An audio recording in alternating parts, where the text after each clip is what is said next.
Hey, it's Carrie with Tribal Strength, and I'm going to show you an alternate way to do pass-throughs.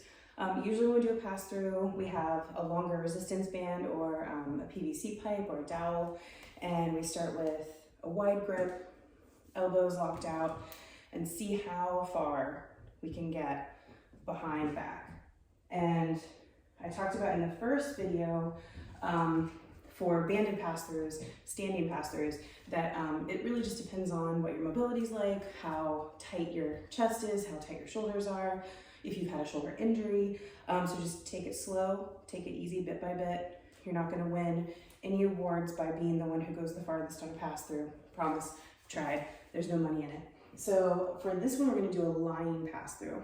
And you need something that you can lay down on that has some clearance. A bench is perfect. If you don't have a bench, you could try laying down like on the corner of a mattress so that you have some clearance behind you. So what you're gonna do is lay on your back and bring your feet up to the bench or whatever surface you happen to be on. Make sure your head and your neck are supported, your low back and your feet are supported.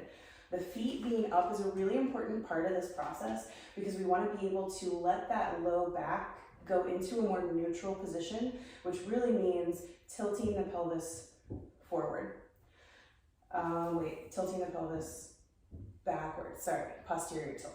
So we're bringing that low back down toward the bench.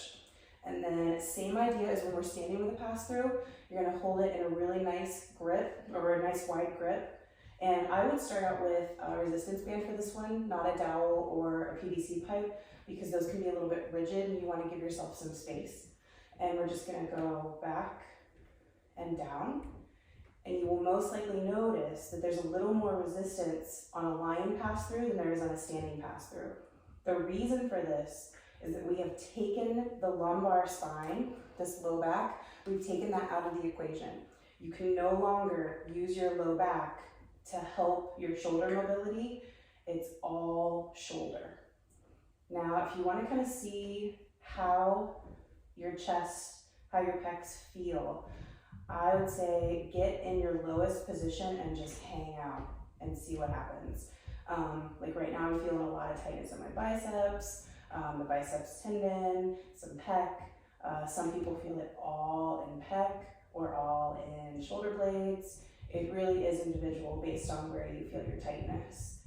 And you can just hang out here for a few seconds for as long as it feels comfortable. Just make sure that you don't hang out so long that you start to lose feeling in your fingers or your hands. You don't want any like lack of circulation.